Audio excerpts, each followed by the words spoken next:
பாதுகாக்கிற கிருபை. ஆண்டவரே, பட்சி தன் குஞ்சுகளை பாதுகாக்கிறது போல ஆண்டவரே, செட்டைகளை விரித்து உன்னதமான தேவனில் எங்களை பாதுகாத்து ஆண்டவரே, இந்த வருடத்தை துவங்கின எத்தனையோ பேரப்பா இந்த வருடத்தின் கடைசி மாதங்களுக்குள் பிரவேசிப்பதற்கு இல்லை ஆண்டவரே. நான் என்னை துவக்கின ஆண்டவர் வருடத்தை முடிக்கும் வரைக்கும் என்னை கைப்பிடித்து எனக்கு கொடுத்த வாக்குத்தத்தத்தை நிறைவேற்றி வருகிறீரேன். நதியோடு சோதரிக்கிறேன். எனக்குள்ளவருடைய வார்த்தை சிருஷ்டிக்கப்படட்டும் ஆண்டவரே. ஒரு சாதாரண பெட்டிக்குள்ள ஆண்டவரே கர்த்தருடைய வார்த்தை வந்ததுனால ஒரு மகா பரிசுத்த ஸ்தலத்துக்குள்ள போனது போல ஆண்டவருடைய நல்ல வார்த்தை என்னை இயேசுவுக்குள்ள கொண்டு போக நாங்கள் செபிக்கிறோம் ஐயா. இந்த திவ்ய கரத்தில் எங்களை தாழ்த்தி ஒப்புக் கொடுக்கிறோம். இயேசுவின் நாமத்தில் செபிக்கிறோம் நல்ல பிதாவே. ஆமென். ஆமென். எடுத்தவங்க வாசிக்கலாம். சங்கீத புஸ்தகம் 105வது சங்கீதத்தினுடைய 4வது வசனத்தை யாராவது வாசிக்கிறேன்? கர்த்தரையும் அவர் வல்லமையையும் நாடுங்கள். அல்லேலூயா. சங்கீதக்காரர் 2 விஷயத்தை நமக்கு ஆலோசனையா கொடுக்கிறார். ஒன்று என்னன்னா, கர்த்தரை நாடுங்க, அவருடைய சமூகத்தையும் நாடுங்கள். ஒருவேளை வாழ்க்கையில எல்லாமே இழந்திருக்கலாங்க, ஒன்றுமில்லாத நிலைமையில் இருக்கலாம். ஒருவேளை ஒன்றுமில்லாத நிலைமையில் இருந்தாலும் பரவாயில்ல, எனக்கு யாராவது ஒன்றுமில்லாத நேரத்துல உதவி செய்கிற ஒரு ஆட்கள் இருந்தாலும் பரவாயில்ல, என் லைஃப்ல எப்படியாவது மேல வந்துடலாம் அப்படின்னு கூட நினைச்சு ஒருத்தருமே இல்லாமல் இருக்கலாம். ஆனா ஒன்று மறந்துடாதீங்க, ஒன்றுமில்லாத ஒரு உலகத்தை இவ்வளவா டெக்கரேட் பண்ணின ஒரு நல்ல ஆண்டவர் இருக்கிறார். ஆமென். அவருதான் அறிந்து வைத்து தான் சங்கீதக்காரர் சொன்னாரு, முதலாவது கர்த்தருடைய சமூகத்தை நாடுங்க. யாத்ராகம புஸ்தகத்தினுடைய 3-4 அதிகாரத்தை நீங்க வாசிச்சீங்கன்னா, கர்த்தர் மோசேயை சந்திக்கிற போது மோசேயினுடைய எல்லாமே போயிடுச்சு. அவர் படிச்ச PhD, அவர் வாங்கின பட்டங்கிட்ட எல்லாம் போய் கடைசியா கர்த்தர் சந்திக்கிற போது அவர் கையிலையும் ஒண்ணு இல்ல, பையிலையும். ஒருவேளை இந்த ஆராதனைக்கு அந்த நிலைமையை போல வந்திருக்கலாம். தெரிந்து கொள்ளுங்க, இல்லாதவைகளை இருக்கிற போல அழைக்கிற கர்த்தரை நாடுங்கள் என்று சொல்லுங்க. நாடுங்கள் என்னன்னா, டிபெண்ட் பண்ணி வாழுங்க, அவங்கள சார்ந்து வாழுங்க, அவங்களுக்குள்ள இருந்து வாழுங்கள். அதுதான் நாடுங்கள் அப்படிங்கிறது. அந்த நிலைமையில தான் மோசேட்ட 1 by 1 போதிக்கிறார். எல்லாம் போதிச்சு முடிச்சதுக்கு அப்புறம் 4வது அதிகாரத்தினுடைய முதல் 2 வசனங்களில, சரி உன்கிட்ட ஒண்ணுமே இல்லப்பா, ஆனா இன்னைக்கு உன் கையில இருக்கிறது கூட உங்க மாமாவுடைய கோலா இருக்கலாம், அந்த கோலை தலையில போடுன தேவ சமூகத்துல போட்ட உடனே அது என்னவா மாறுது? என்னவா மாறுதுங்க? சர்ப்பம் ஒரு பாம்பா மாறுது. மோசேக்கே பயம். தான் கையில இதுவரைக்கும் இருந்தது பாம்பான்னு தெரியாமலே கையில கோலுன்னு நினைச்சு பிடிச்சிட்டு இருந்தானே, போட்ட உடனே பாம்பான உடனே ஓடுறாரு. எதை விட்டு ஓடுறாரு? தேவ சமூகத்தை விட்டு ஓடுறாரு. பாம்பை விட்டு ஓடலைங்க. பாம்பு அங்கதான் இருக்குது. பாம்பு இவனை தொலைஞ்சிட்டு வரும். ஆனா அவன் எங்க ஓடுறான்னா, தேவ சமூகத்தை விட்டு ஓடுறான். நீங்க எங்க ஓடுனாலுமே உங்களுக்காக உயிர் கொடுத்த கர்த்தர் அங்கேயே வந்து உங்களோட பேசுவார். அல்லேலூயா. தாவீது ஒரு இடத்துல சொல்றாரு, நான் பாதாளத்துல படுக்க போட்டாலும் நீ அங்கே இருக்கு, நான் வானத்துக்கு ஏறினாலும் நீ அங்கே இருக்கு, உமக்கு மறைவா நான் எங்க ஓடுவேங்கிற. அங்க தேடி வந்து மோசேய பேசி, இப்ப நீ நான் சொன்னபடி தானே இது நடந்தது, இப்படியே அதை மாத்த முடியும்னா அதை வேற மாதிரி என்னால மாத்த முடியும், வாழ முடியணும்னு அது கோலா மாறிடுச்சு. முதல்ல போடும்போது என்ன கோலா இருந்தது? மாமாவோட கோல். இப்ப தேவ சமூகத்துல போட்டு மறுபடி எடுத்தோன்னே யாருடைய கோலா மாறிடுச்சு? தேவனுடைய கோலா மாறிடுச்சு. அல்லேலூயா. 2வது காரியம், ஒருவேளை இதையும் நம்பலன்னா உன் கையை எங்க வைங்கிறாரு? 6வது வசனத்தை வாசிங்க. யாத்ராகம புஸ்தகம் 4ஆம் அதிகாரம். மேலும் கர்த்தர் அவனை நோக்கி உன் கையை மடியிலே போடு. யாராவது ஆங்கில வேதாகமம் வச்சிருக்கீங்களா? ஆங்கில வேதாகமத்துல படிச்சீங்கன்னா இங்க ஒரு வார்த்தை மாத்தி இருக்கிறாங்க. எதற்காக மாத்தி இருக்கிறாங்க அப்படிங்கிறதை காட்டிலும் அது ஒரு சென்சார் ப்ராப்ளத்து வரக்கூடிய ஒரு வார்த்தையாக இருக்கணும் மாத்தி இருக்காங்க. ஒரு சில வசனங்கள் வந்து ஆங்கில டிரான்ஸ்லேஷன்லயும் நிறைய பதத்தை கொண்டு வருது. ஆங்கில வேதாகமத்துல படிங்க, 4ஆம் அதிகாரம் 6வது வசனத்துல கர்த்தர் இங்க மடியில போடுகிறாரு, அங்க எதுல போடுகிறாரு?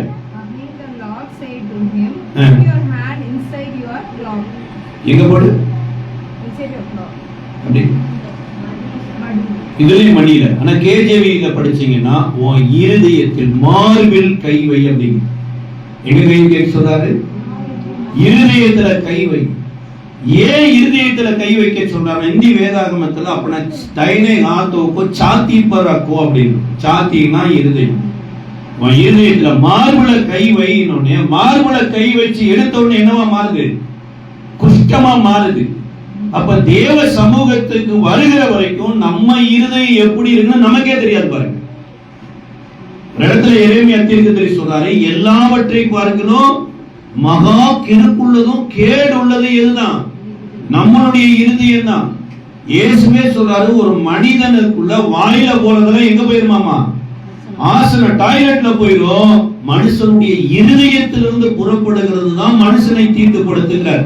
இந்த உலகத்துல எத்தனையோ தெய்வம் அல்லாதவைகள் இருக்குதுங்க. அது ஏதேதோ பண்ணலாம். ஆனா இருதயத்தை பரிசுத்தப்படுத்துகிற ஒரே ஒரு தெய்வம், இருதயத்தை படைத்த வானத்தையும் பூமியை உண்டாக்கிய கர்த்தர் மாத்திரம்தான். அல்லேலூயா. ஏன் சண்டே சர்வீஸுக்கு வாங்க, ஏன் ஆராதனையில பங்கு பெறுங்க, ஏன் சர்ச்சை மிஸ் பண்ணாதீங்கன்னா இந்த வசனம் தாங்க இருதயத்தை சுத்தப்படுத்தும். இருதயத்தை சுத்தப்படுத்தின அப்புறம் தான் நம்ம கர்த்தரை தரிசிக்க முடியும் பாருங்க. இருதயத்துல கைய வச்சு எடுத்த உடனே என்ன ஆயிடுச்சு? அது உறைந்த பனி, அதாவது வெண்மையான குஷ்டம் ஆயிடுச்சு. இப்ப ஆண்டவர் சொன்னார், உன் கைய குஷ்டமாக்கின அதே கர்த்தர் உன் கைய மறுபடியும் சுகமாக்க முடியும். அல்லேலூயா. ஒருவேளை எல்லாவற்றையும் இழக்க பண்ணின கர்த்தர் எல்லாவற்றையும் திரும்ப கொடுக்க முடியும். அல்லேலூயா. யோபுவ 10 பிள்ளைகளை சாத்தான் அழிக்கிறதற்கு கர்த்தரே ஒப்பு கொடுத்தாரு. கர்த்தர் மறுபடியும் யோபுவின் இடத்துல பேசி பேசி பேசி பேசி 10 பிள்ளைகளை சூப்பரா கொடுத்தாரு. யோபுவுக்கு பிறந்த பிள்ளைகள் கூட ஏதோ எங்கெங்கேயும் அடங்காம ஓடி இருக்கும். ஆனா யோபுவை பானகை நாக்கி மறுபடியும் கற்பவதி ஆக்கும்படி அவங்க மகளுக்கு ஒரு மனைவிக்கு உதவி செய்து பிள்ளைகளை பெற்று அவங்க மகளை குறித்து சொல்லப்பட்டிருக்கு. தேசத்தில் அவர்கள் சௌந்தரியம் உள்ளவர்களாயிருந்தாங்க. ஆமென். நடந்த வேதம் சொல்லுது, எங்க வாங்க? அவர் சமூகத்தை நாடுங்கள், நித்தமும் நாடுங்க. இன்னைக்கோ ஒரு நாள் இவ்வளவு ஆவியில அனலா இருந்த பிரதர், இன்னைக்கு அப்படி இல்லை.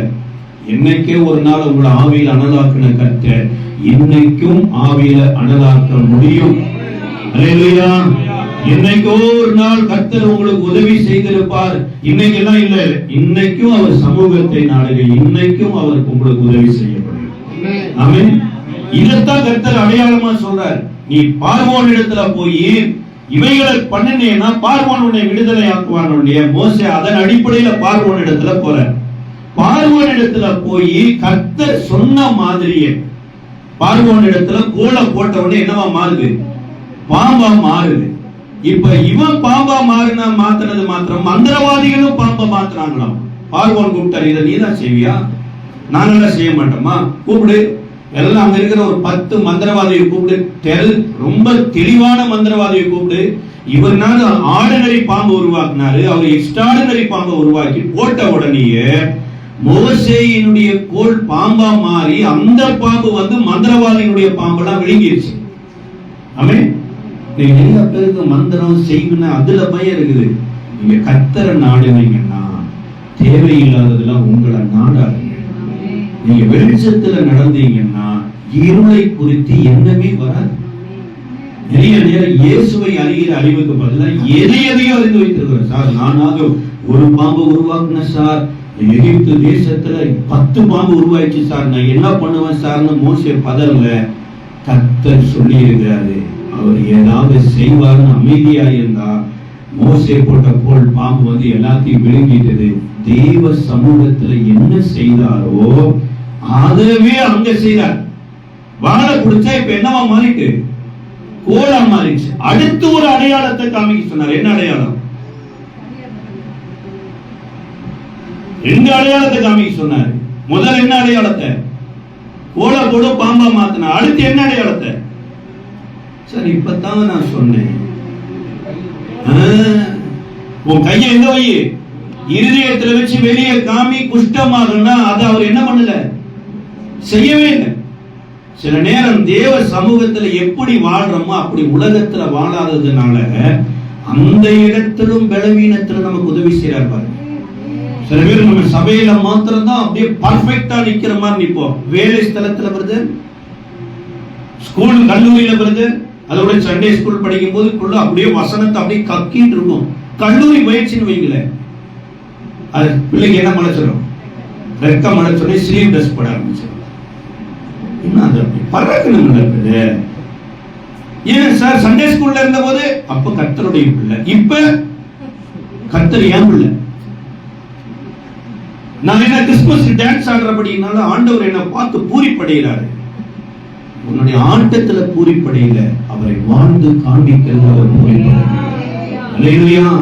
லூக்கா எழுதின சுவிசேஷ புத்தகம் நோட் பண்ணீங்க, 10வது அதிகாரத்துல ஆண்டவர் 20 பேரை தேர்ந்தெடுத்து தான் போகிற இடத்துக்கு 2 பேர் அனுப்பினாராமா. போயிட்டு தான் செய்யற வேலையெல்லாம் செய்ய சொல்லி வழியில யார்ட்டையும் நீங்க என்ன பண்ணாதீங்க, ஹலோ, வழியில என்ன பண்ணாதீங்க, ஒருத்தரட்டையும் வினாவாதீங்க. ஒரு வீட்டுக்குள்ள போய் சமாதானம் சொல்லுங்க. நீங்க சொன்ன சமாதானம் அங்க போய் ஆட்சி செய்யும்.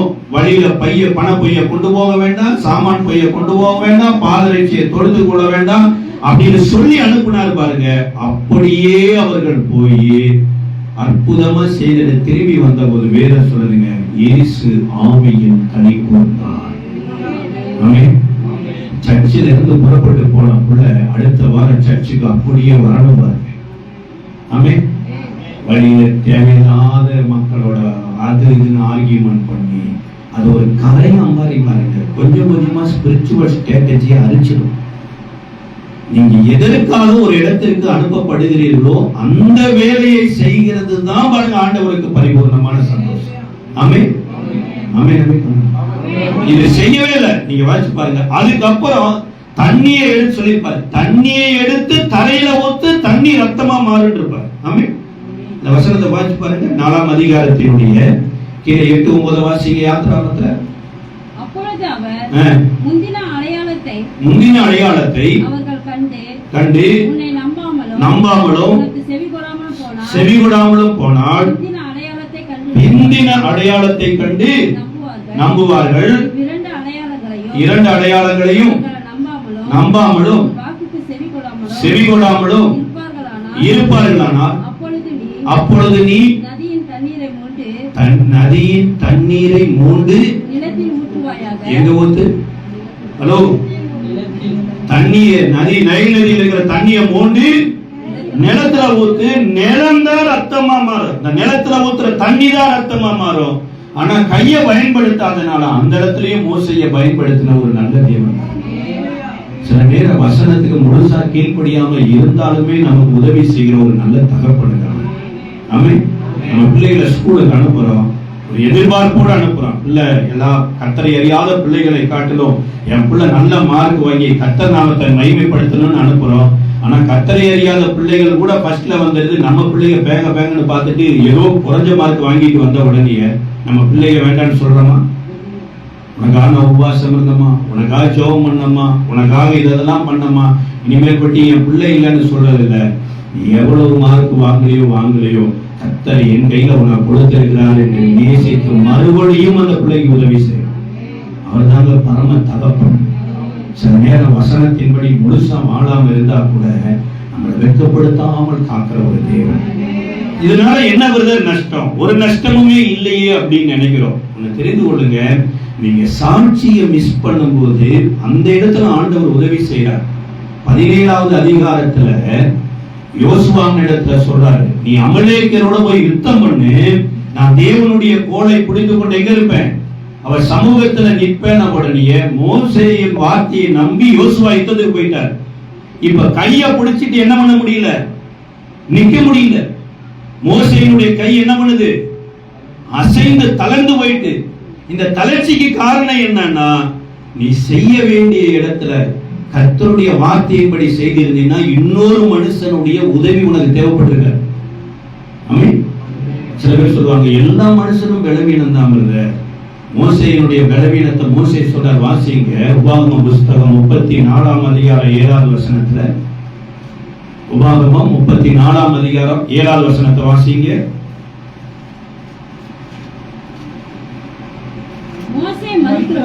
மோசே மரிக்கிற போது நல்லா கவனிங்க, எத்தனை வயசு? ஹலோ சார், சில பேருக்கு 80 வயசுல பிரஷர் வந்துருது. அது 80 வயசுங்கிறது அதிகமா இருக்குது. 40 வயசுல என்ன வந்துருது? படி மேல ஏற முடியல, கிரவுண்ட் ஃப்ளோர்ல சர்ச் இருந்தா பரவாயில்லன்னு நினைக்கலாம். தலைவருக்கு எத்தனை வயசு? 120 வயதா இருந்த மரிக்கும் போது 120 வயது. அவன் கண் இருளடையும் இல்லை, அவன் பலன். சார் இங்க சொல்றது 120 வயது வரைக்கும் பலனை காத்த கர்த்தருக்கு ஏன் கையை காப்பாற்ற முடியல? ஹலோ, அப்ப எனக்கு என்ன நான் மிஸ் பண்ணிடுறேன்னா, நான் அந்த இடத்துல போய் என் குஷ்டரோகத்தை காமிச்சேன்னா என் பேரை பத்தி என்ன பிரதர் நினைப்பாங்க? என்ன அற்பமா நினைப்பாங்க? உலகத்துல தேவன் அல்லாதவர்களுக்கு சாட்சிங்கிறது ஒன்னே ஒண்ணு, சாமி செஞ்சதுன்னு தான் சாட்சி சொல்லுவாங்க. ஆனா உங்களுக்கு எனக்கு ஒரு சாட்சி இருக்குது, சாமி எனக்கு செஞ்சார். ஆமென். நான் முன்னாடி இருள்ல இருந்தேன், இன்னைக்கு என்னவோ மாறி இருக்கிறேன். உங்க கையை பார்க்கும்போது சாப்பிடும் போது நினைக்கணும், கையில 2 கலர் அடிச்சிருக்கிறேன். எத்தனை கலர் அடிச்சிருக்காரு? 2 கலர். எப்படிப்பட்ட கலர்? எங்கே திரும்பி பார்த்தா என்ன இருக்கும்? வெள்ளையா. எங்கே திரும்பி பார்த்தா எப்படி இருக்கும்? கருப்பா இருக்கும். இதை பார்க்கும் போதே நினைக்கணும், ஒரு காலத்துல கிறிஸ்துவை ஏற்றுக்கொள்வதற்கு முன்னாடி நான் இருள்ல இருந்தேன், கிறிஸ்துவை ஏற்றுக்கொண்டதுக்கு அப்புறம் கர்த்தர் என்னை வெளிச்சமா மாத்திருக்காரு, என்னை உலகத்துக்கு வெளிச்சமா மாத்தி இருக்கிறார். அல்லேலூயா. தேவன் பாருங்க, பலவீனமாய் நானே என்ன பலவீனப்படுத்தினாலும் அந்த இடத்துல 7வது அதிகாரத்துல இப்ப தண்ணி எடுத்து தலையில ஊத்த சொல்லல, நீ தப்பு பண்ணிட்ட பரவாயில்ல, அந்த கோல் எடுத்து தண்ணீர் அடினோடனே தண்ணீர் ரத்தமா மாறுது, நதியில மீன்கள் எல்லாம் செத்து போயிடுச்சு. ஆண்டவர் எவ்வளவு நல்லவர் பாருங்க. சில நேரம் நம்ம கர்த்தருக்கு பிரியமான வாழ்க்கை வாழாட்டியும் கூட நமக்கு சொன்னதை நிறைவேற்றிட்டே வராரு. ஆனா இத நம்ம என்ன பண்ணக்கூடாது? மிஸ்யூஸ் பண்ணவே கூடாது. சில பலவீனத்தை ஆண்டவர் நமக்கு உதவி செய்யறாரு, நாளை எப்ப பார்த்தாலும் நம்ம பலவீனன்னு சொல்லிட்டு இருக்க கூடாது. கர்த்தர் பலப்படுத்துகிற ஒரு நல்ல ஆண்டவர். ஆமென். கர்த்தருடைய பிள்ளைகளை ஒரு நட்சத்திரத்தை போல பூமியில வைக்கிறார். சுற்றிலும் இருள் இருக்கும், இருள நட்சத்திரம் எப்படி இருக்காது? இருளா இருக்காது. இந்த நட்சத்திரம் தான் சார் வழி மாறி போன சாஸ்திரிகளை நேரா இயேசு வண்டியை வழி நடத்தினாங்க. இந்த கிறிஸ்துமஸ் நாட்கள் வரப்போகுது, நட்சத்திரத்துல வீட்டுல கட்டும்போது உங்க மனசுல நினைங்க, ஆண்டவரே எத்தனையோ பேர் வழி மாறி இன்றைக்கு எத்தனையோ தேவன்களை வழிபட்டு கொண்டு இருக்கிறாங்க, என்னையும் ஒரு நட்சத்திரமா மாத்தின ஆண்டவரே, நானும் அவர்களை மண்டையில வழி நடத்த உதவி செய்யணும் கேளுங்க. கர்த்தர் கட்டாயம் உதவி செய்யலாம். வேதம் சொல்லுங்க, தாகம் உள்ளவன் மேல ஒரு தாகம் வரணுங்க, ஒரு பசின்னு ஒண்ணு வரணும். இந்த பசியும் தாகம் இல்லைன்னு வச்சுக்கோங்களேன், ஏதோ அஜீரண கோளாறு இருக்குதுன்னு அர்த்தம். நம்ம சரீரத்துக்கு பசி வருதுங்க, சரீர பசிக்கு நம்ம உணவு கொடுத்துட்டே இருக்கிற நமக்கு ஆத்மாவிலேயே ஒரு பசி வரணுமா வரக்கூடாதா? நம்மளை குறித்து சில பேருக்கு பசி வந்ததுனாலதான் இப்பேற்பட்ட ஒரு ஆலயத்தை ஏற்படுத்தினாங்க, இப்பேற்பட்ட வேதத்தை நமக்கு ஏற்படுத்தி கொடுத்தாங்க. இப்பேற்பட்ட ஒரு சூழ்நிலையில ஒரு நல்ல தேவனை ஆராதிக்கிறோமே, நானே சாப்பிட்டு நானே திருப்தியா இருக்கிறேன்னு நினைச்சு அவங்க இருந்திருந்தாங்கன்னா நான் இங்க வந்திருப்பேனா? ஆமென். ஒரு பசி வேணும் ஆண்டவரே, எப்படியாவது இயேசு எப்படிப்பட்டவரோ என்று பார்க்கறதுக்கு எத்தனையோ கூட்ட மக்கள் அலைந்து கொண்டு இருக்கும்போது என்னை பாருங்க, எனக்குள்ள இயேசு இருக்கிறார்னு காண்பிக்கிற ஒரு நட்சத்திரமாய் கர்த்தர் உங்களை என்னை மாற்ற விரும்புகிறார். ஆமென். லூக்கா எழுதின சுவிசேஷ புஸ்தகத்தினுடைய 19வது அதிகாரத்துல அந்த சம்பவம் நமக்கு தெரிஞ்ச சம்பவம் தான். ஆனா கர்த்தர் அந்த நட்சத்திரத்துக்குள்ள வைத்திருக்கிற 5 ஆசீர்வாதங்களை உங்களை காண்பித்து ஜெபிக்க வாஞ்சிக்கிறேன். கட்டாயம் இதுக்குள்ள நீங்க வந்தீங்கன்னா இதே ஆசீர்வாதத்தை பெறுவீங்க. வேதம் சொல்லுகிறது. 2வது வசனத்தை வாசிங்களேன். லூக்கா எழுதின சுவிசேஷ புஸ்தகம் 19ஆம் அதிகாரம் 2வது வசனத்தை வாசிங்க. நல்ல கவனிங்க. அவனுக்கு பெயர் எத்தனை பெயர்கள் இருக்கு பாருங்க வேர்ல்டுல. ஃபர்ஸ்ட் அவன் யாருங்க? ஆயக்காரன். லிசன், நல்லா கவனிங்க. அவன் ஆயக்காரன், 2வது தலைவன், 3வது யாரு? ஐஸ்வர்யவான். இதை விட உலகத்துல பேரு புகழ் வேணுமா அப்படின்னு நினைக்கலாம். ஆயக்காரன்னா யார் அப்படின்னா, நீங்க லூக்கா எழுதின சுவிசேஷ புஸ்தகத்தினுடைய 18வது அதிகாரம் 10-11 வசனத்திலேயோ மத்தேயு 18வது அதிகாரத்தினுடைய 17 மத்தேயு 10:18-17 வாசிங்க. மத்தேயு 18வது அதிகாரத்தினுடைய 17வது வசனத்தை வாசிங்க. ஆயக்காரன்னா யாரு? மத்தேயு 18ஆம் அதிகாரம் 17வது வசனம். அவன் செவி கொடாமல் போனால் சர்ச்சுக்கு சொல்லு. ஒருத்தர் தப்பு பண்ணிருக்கிறான், உன் பிள்ளையா இருக்கலாம், உன் உறவினர் இருக்கலாம், சபையில இருக்கிற ஒரு லீட் பண்ணக்கூடிய ஒரு வாலிபனா இருக்கலாம், வாலிப பெண்ணா இருக்கலாம், வேத ஒழுங்குக்கும் சபை ஒழுங்குக்கும் அடங்கல அப்படின்னா ஒரு தடவை நேரடியா போய் அவங்கள்ட்ட என்ன பண்ணுங்க, பைபிள் வசனம் இப்படி சொல்லி இருக்குது, பைபிள் நடத்துற மக்கள் இப்படி வாழணும்னு சொல்லி இருக்குது, கொஞ்சம் இப்படி நடங்க அப்படின்னு சொல்லுங்க. ஒருவேளை அவங்க கேட்கலையா, சபையில இங்க வந்து மூப்பர்கள் இவங்களுக்காக ஜெபிக்கிற மக்கள் இடத்துல சொல்லுங்க. ஒருவேளை அவங்க ஜெபத்தோட அவங்களுக்கு ஆலோசனை சொல்லட்டும். ஏன் பிரதர் இயேசுநாதர் என்ன அப்படியா பண்ண வேண்டாம்னு சொன்னார்? எங்கேயாவது டிவி பார்க்க வேண்டாம்னு சொன்னாரா? எங்கேயாவது சினிமாவுக்கு போக வேண்டாம்னு சொன்னாரா? எங்கேயாவது பீடி சிகரெட் குடிக்க வேண்டாம்னு என்று சொன்னாரான்னு அவங்க ஆர்கியூமெண்ட் பண்ணுனாங்கன்னா, சபைக்கும் கீழ்ப்படியிலனா அவங்களை என்ன பண்ணிருங்க, தனித்தளிச்சு விட்டுருங்க. அவங்க எப்படி இருக்க கடவர், அந்த வசனத்தை படிங்க. அவங்க எப்படி இருப்பாங்க? செவி கொடாமல் போனால் அந்நியனை போலவும் ஆயக்காரனை போலவும் இருக்க கடவன். ஆயக்காரன்னா என்ன? இவனுக்கு எந்த வருத்தமே கிடையாது, இவனுக்கு எதையுமே கொடுக்க கூடாது. நீ சொல்ல போனா அந்த நாட்கள்ல யூதர்கள் இந்த ஆயக்காரர்களை வந்து நீதிமன்றத்துல வழக்கறிஞர்களாகவோ அல்லது நீதிபதிகளாகவோ ஏற்படுத்த மாட்டாங்க. இவங்க என்னன்னா அடங்காதவங்க, சமுதாயத்துல மிகவும் இழிவாக இவங்களுடைய நோக்கமே என்ன, கொள்ளையடிக்கிறது தான் நோக்கம். அதாவது எரிஞ்சவங்க வீட்டுல புடுங்கிறது மிச்சம் இருப்பாங்க. ஒரு வீடே பத்தி எரியுதுன்னா வீட்டை அணைக்கிறது இவங்க நோக்கம் இல்ல. எல்லாம் ஓடிட்டாங்க, எல்லாம் உள்ள இந்த சந்தில போய் எதை எடுத்துக்கிட்டு வந்துடலாம். ஏன்னா எவனும் வந்து கேட்க போறது இல்ல. வெள்ளத்துல அடிச்சுட்டு போனது அள்ளிட்டு போனா யாரும் கேட்பாங்களா? ஒரு எருமை ஆத்துல அடிச்சுட்டு வருது, ஐயோ எருமை போயிடுச்சுன்னு எருமைக்காரன் அழுதுட்டு இருப்பானு கவலையாது. ஒரு எருமை இலவசம் வருது, எடுத்துக்கோ. இப்பேற்பட்ட கூட்டம் தாயக்காரன். இந்த கூட்டத்தில் இருக்கிறவன் தான் இந்த பர்சன். ஹலோ, இந்த பர்சன் தான் இயேசு எப்படிப்பட்டவரோ என்று பார்க்க வகை தெரியும். இரண்டாவது தலைவன். தலைவன் எப்படி இருப்பாரு? தலைவன் நீங்க பார்த்திருக்கீங்க? தலைவன் அடங்கவே மாட்டான், எல்லாரையும் அடங்குவான். சிலர் இன்னைக்கு நிறைய பேர் கிறிஸ்துவுக்குள்ள வந்து தலைவனாக ஆசைப்படுறாங்க. பிஷப் ஆகணும், மாடரேட்டர் ஆகணும், ரெவரண்ட் ஆகணும், ஓ ஆகணும், ஏ ஆகணும். சார், அவரே இங்க அடிமை ரூபம் எடுத்து மனுஷ சாயலாயே மனுஷகுமாரன் ஊழியம் கொள்ளும்படி வராமலும் ஊழிய செய்யும்படியாகவும் அநேகரை ஆதாயப்படுத்தவும் வந்திருக்கிறார். அவருடைய பிள்ளைகள் எப்படி இருப்பாங்க? அவர் தலைவனா தொண்டனா? சார் உங்களை கேட்கிறேன், இயேசு தலைவனா தொண்டனா? நிறைய பேர் தெரியல. நம்ம பாடுந்த எனது தலைவன் எனது தொண்டன், அவர் அந்த ரூபத்துக்கு வந்தார் பாருங்க. என்ன கால கழுவுறாரு சார். என்ன கழுவுறவங்க யாருங்க? வீட்டுல பாத்திரம் யாரு கழுவுறா? முதலாளி அம்மா கழுவுமா? பாத்திரம் விளையாடுற வேலைக்காரி அம்மா கழுவுமா? பாத்திரம் எல்லாம் துணியெல்லாம் யாரு துவைப்பா? வேலைக்காரி துவைப்பாங்களா? முதலாளி அம்மா வந்து ஐயோ வேலைக்காரி ரொம்ப பெட்டையா இருக்கிறீங்கம்மா, அதனால கொஞ்சம் உட்காருங்க, நாங்க கடுகு வாங்கிட்டு வந்து மாலிஷ் பண்றேன்னு முதலாளி அம்மா மாலிஷ் பண்ணுமா? இல்ல முதலாளி அம்மாவை வேலைக்காரி என்ன வாங்கிட்டு வந்து ஐயோ கால் வலிக்குதா பாஸ்டர்மா, நான் கால் அமுத்தி விடுறேன், 2 மணி நேரம் பிரசங்கம் பண்ணீங்கன்னு கால் அமுத்துறது வேலைக்காரி யார் செய்வா? நீங்க எல்லாம் அப்படி இல்லப்பா. ஐயோ இது நான் பேர ஏதோ விதேசியில இருந்து வந்து வெளிநாட்டுல இருந்து வந்து நீங்க உங்க ஊர்ல எல்லாம் அப்படி நடக்கிறதே இல்லை. என்ன வேலைக்காரி இல்லாத ஒரு நாட்டுல நான் வந்து பிரசங்கம் பண்ற மாதிரி கர்த்தருக்கு சோதரம்.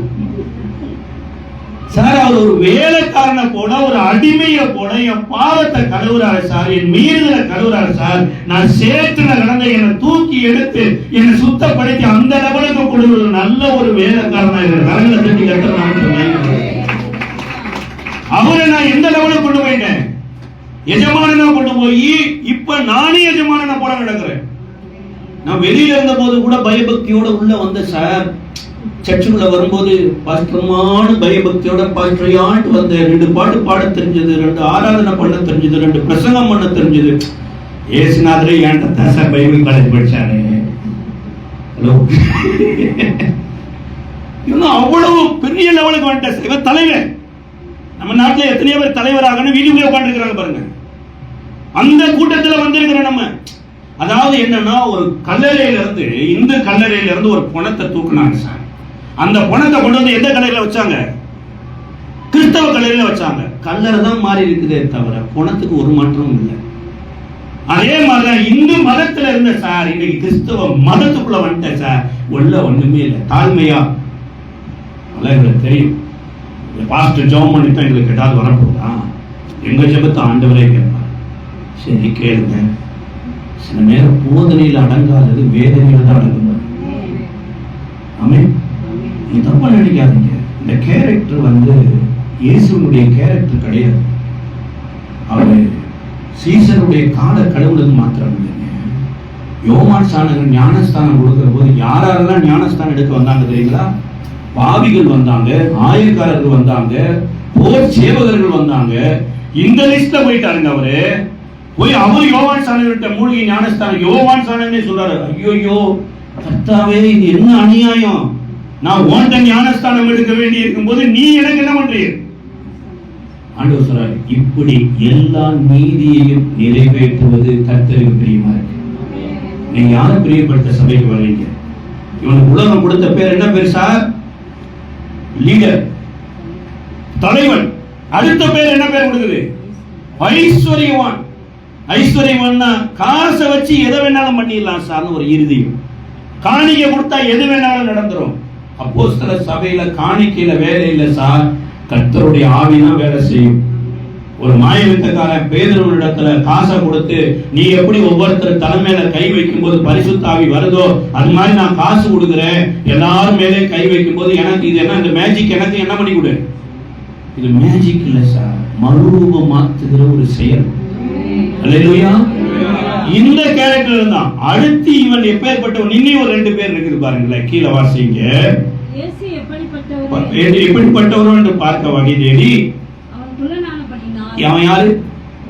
ஹலோ, அவன் யாருங்க? குள்ளன். பிறப்பிலேயே குள்ளன். குள்ளனுக்கு கிடைக்கக்கூடிய ஒரு பனிஷ்மெண்ட் என்ன தெரியுங்களா? அதை நான் கடைசியில பார்ப்போம். அடுத்து இயேசுவோடு அவன் நடந்து போறான். நடந்து போகும்போது 8வது வசனத்தை வாசிங்க. சகேயும் நின்று கர்த்தரை நோக்கி 7வது வசனத்தை வாசிங்க. 7ல தான் வருது.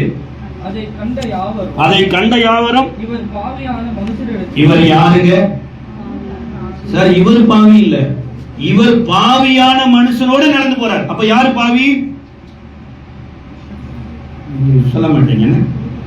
நல்ல நல்ல மாற்றம் பாருங்க. மற்றவங்களை பாவின்னு சொல்லாத அளவுக்கு இந்த ஆராதனையை கர்த்தவங்களை மாற்றிருக்கிறார் பாருங்க. சகையா சார் பாவின்னு சொல்லணும், நானே பாவியா இருக்கிறேன் சார். சகை யாருங்க? பாவி. உலக அவனுக்கு கொடுத்த பேர் என்னது? பாவி. பாவியான மனுஷன். அடுத்த சொல்லாம குள்ளனான பிறப்பிலேயே குள்ளன். குள்ளனுக்கு வரக்கூடிய ஒரு தேவன் நிராகரித்த ஒரு ஆசீர்வதிக்கப்பட்ட குடும்பத்திலே இருந்தாலுமே அவனுக்கு ஆசீர்வாதம் கிடையாது பாருங்க.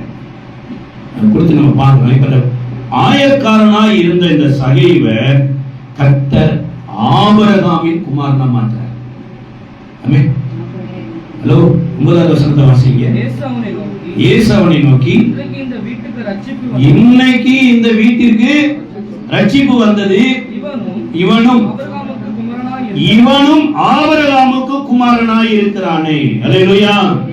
ஆபிரகாமுக்கு பிள்ளையே பிறக்கிறதுக்கு வாய்ப்பு இல்லை. ஆனா ஆபிரகாம பிள்ளை பெக்க வைக்கிறதுக்கு வயசு கொடுத்து பிள்ளையும் கொடுத்தாரு பாருங்க. இது ஆபிரகாமுடைய பிள்ளை இல்ல, யாரோட பிள்ளை? கர்த்தருடைய பிள்ளை. 100 வயதுல ஒரு மேஜர் ஆபரேஷன் நடந்துச்சு சார்.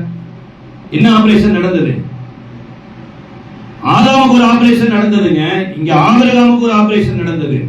நீங்க ஆதியாகமம் 17வது அதிகாரத்தினுடைய 3வது வசனத்தை வாசிங்க. அதுக்கப்புறம் 5வது வசனத்தை வாசிங்க. அந்த கர்த்தர் அவருடைய சன்னிதானத்துல அவர் ஒரு காரியத்தை செய்யறார். வாசிங்களே. 17ஆம் அதிகாரம் 3வது வசனத்தை வாசிங்க. அப்பொழுது ஆபிரகாம் முகங்குப்புற விழுந்து வணங்கினான். பேசி, உன்னோடு பண்ணுகிற என்னவென்றால் நீ திரளான ஜாதிகளுக்கு தகப்பன் ஆவாய்னு சொன்னார். ஆமென். ஆக வச்சார் பாருங்க. திரளான ஜாதிகளுக்கு தகப்பன் ஆக்குவேன்னு கர்த்தர் சொல்லியிருந்த போது அது அப்படியே ஆமென்னு ஏற்றுக்கொள்ளக்கூடிய ஒரு இறுதிய வரணும். ஆமென் ஆமென் ஆமென். இந்த சபைக்கு வந்திருக்கிற பிள்ளை, நான் திரளான ஜாதிகளுக்கு தகப்பனாக்குற ஆபிரகாமின் ஆசீர்வாதத்துக்குள்ள வந்திருக்கிறேன். ஆமென் சொன்ன உடனே அது ஆமென் சொல்லக்கூடிய முதல்ல இருதயத்துல மாற்றம் வராம சார் வாழ்க்கையே மாறாது. இதுக்கு அப்புறம் தான் அவர் சொல்றாரு, இனிமேல் உன் பேச்ச என்ன பண்ணு, மாத்து. உன் பேரை நீ எப்படி பாரு, ஆபி ராமா பார்க்காத ஆபரகாமா கூப்பிடு. ராம் அப்படின்னா பெரிய தகப்பன், ஹாம் அப்படின்னா திரள் கூட்டத்துக்கு தகப்பன். ஆமென். அப்ப எதை வெட்டினாரு? ராம ஆபரேஷன் பண்ணி எடுத்துட்டு இப்ப கர்த்தர் தனக்குள்ள யெகோவா எனப்பட்ட ஹாம வெட்டி எதிர கொண்டே சொல்கிறாரு, ஆபில சொருகி ஆபிரகாமா மாத்திட்டார். இது உள்ள வந்ததுக்கு அப்புறம் நீ மாத்திரம் மாறினா இந்த ஆசீர்வாதம் வராது, உன் மனைவியும் மாத்தணும். 15 ஆண்டவர் சொல்றாரு, இனிமேல் பட்டு உன் மனைவிய சாராய் என்ன பண்ணாத, அந்த அம்மா அப்படி கூப்பிடாத, சாராள்னு கூப்பிடு.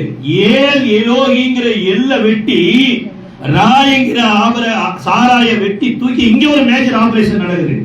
சொருகினதுக்கு அப்புறம் இப்ப கர்த்தருடைய பலன் யாருக்குள்ள வருது?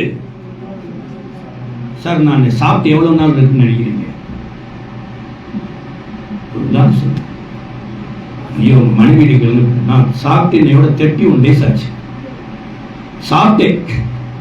பலன் எப்படி சார் வருது? சார் சபிக்கப்பட்ட நிலத்தில் இருந்து எடுத்து கொடுக்கிற சோறும் தண்ணி எனக்கு பலன் கொடுக்குமானா, வானத்தையும் பூமி உண்டாக்கிய கர்த்தருடைய வார்த்தைகளுக்கு எவ்வளவு பலன் கொடுக்கிறார். அல்லேலூயா. இதைத்தான் சொல்லுது, அவரை நாடுங்கள், அவருடைய வார்த்தையை பிடிச்சு பாருங்க, பலன் எனப்பட்டது தன்னிச்சையா வரும். மனுஷன் அப்பத்தினால மாத்திரமல்ல, தேவனுடைய வாயிலிருந்து புறப்படுகிற ஒவ்வொரு வார்த்தையிலும் பிழைப்பான். வெட்டி ஒட்டினார் பாருங்க, ஆபிரகாம் வாலிபனா மாறிட்டார். சாராளமா யூத்தா மாறிட்டாங்க. எப்பேற்பட்ட யூத்து தெரியுங்களா? அடுத்த அதிகாரத்துல பாத்தீங்கன்னா அபிமெலேக்கு ஒரு ராஜா கல்யாணம் பண்ணி கூட்டு போற அளவு ஒரு வாலிபனா மாறிட்டாங்க. நம்ம 90 வயசு பாட்டி இவ கூட்டிட்டு போவாங்கன்னா, அந்த அம்மா உலகம் தான் 90 வயசு சொல்லுச்சு. கிறிஸ்து இயேசுவுக்குள்ள வந்தவன புது சிருஷ்டியா மாறிட்டான், பழையவையெல்லாம் ஒளிந்து போயின. கிறிஸ்து இயேசுவுக்குள்ள பாஸ்டர்மா சொன்னாங்க, நீ ஆண்டவராய் இயேசு கிறிஸ்துவை விசுவாசித்து ஒரு இருதயத்துல விருத்த சேதனம் பட்டு ஞானஸ்தானம் எடுத்தீனா, தலைமுறை தலைமுறைக்கு முன் பின்தொடர்ந்து வந்த சாபங்களா இருக்கலாம், வியாதியா இருக்கலாம், எந்த கர்மமா இருக்கலாம், கிறிஸ்து இயேசுவுக்குள்ள எல்லாம் அழிக்கப்பட்டு இயேசுவுடைய ஆவியானவர் உயிர்ப்பிப்பார். வேறு சொல்றது, கிறிஸ்துவை மரித்தோரிலிருந்து எழுப்பினோருடைய ஆவி சாவுக்கு ஏதுவான உங்கள் சரீரங்களை உயிர்ப்பிப்பார். ஆமென். கர்த்தர் வெட்டி ஒட்டினதுக்கு அப்புறம் 2 பேரும் இளமை ஆயிட்டாங்க. இளமையில தான் புள்ள பெத்தருக்கு பலனே வந்துச்சு. பலன் இல்லாம குழந்தை பெற்ற முடியுமா? ஒருவேளை தாய்மார்கள் நிறைய பேர் வாலிப பிள்ளைகள் தெரியலன்னா, நீங்க பிஎஸ்சி நர்சிங் படிக்கல, டாக்டர் படிக்க, இல்லது கற்ப வேதனை பட்ட தாய்மார்கிட்ட கேளுங்க. மதர் பெயின் என்று ஒன்று வந்தா தான் குழந்தையே வரும். என்னதான் ஹாஸ்பிட்டல் போனாலும் டாக்டர் எதுக்கு வெயிட் பண்ண சொல்லுவாரு? மதருக்கு என்ன வரட்டும்? முதல்ல ஆண்டவர் இந்த அம்மாவை மதரா மாத்தினாரு, அதுக்கப்புறம் தான் பெயினவே கொண்டு வந்தாருங்க. தன்னை வெட்டி ஒட்ட வச்சாரு. இதுக்கப்புறம் தான் ஆபிரகாமுக்கு பிள்ளை பிறந்தது. இந்த பிள்ளையை விடுதலையாக்குவதற்கு மோரியா மலையில ஒரு ஆட்டுக்குட்டி ஆயத்தப்படுத்தினாரு. அந்த பிள்ளைதான் பாருங்க முன்மாதிரியா இயேசுவை போல வந்தான். பைபிள் கிடையாது, சர்ச்சு கிடையாது, பாஸ்டர் கிடையாது, உடன்படிக்கை பெட்டி கிடையாது. ஈசாக்கு வந்து இயேசுவையே வாழ்ந்த ஒரே மனைவிக்கு உள்ள ஒரு புருஷனா வாழ்ந்தார். ஆமென் ஆமென். அதனாலதான் பைபிள் கலாத்தியில உங்களை நீங்களும் நானும் ஆவிக்குரிய ஈசாக்குகள் என்று சொல்லப்படும். அப்ப நம்மளை ஈசாக்கு ஆகிறதுக்கு ஒரு ஆட்டுக்குட்டி என்ன பண்ணுது? சாகுது. அதே போலதான் இயேசு தேவாட்டு குட்டியாய் சிலுவையில மரிச்சு உங்களை என்னையும் ஆவிக்குரிய ஈசாக்குகளா மாத்தி இருக்கிறார். ஆமென். இப்ப என்ன மாறிட்டாரு? ஆயக்காரன் ஆபிரகாமின் பிள்ளையா மாறிட்டான். அடுத்து தலைவன் என்னவா மாறி இருக்கிறாரு? சொல்றாரு 8வது வசனத்துல, ஆண்டவரே நான் யாரிடத்தில் அநியாயமாய் வாங்கினது உண்டானா? அப்ப அவர் ஆண்டவர்னா இவர் யாரு? சார் ஈசாக்கு வந்து பலியாகி விடுதலையாக்கி வந்தாச்சு. இப்ப ஈசாக்கினுடைய ஆசீர்வாதத்துக்கு வந்ததுக்கு அப்புறம் ஈசாக்குக்கு கர்த்தர் ஆண்டவரா மாறி இருக்கிறார். அதே மாதிரி சகேயுக்கு இயேசு ஆண்டவர்னா, சகே யாரு?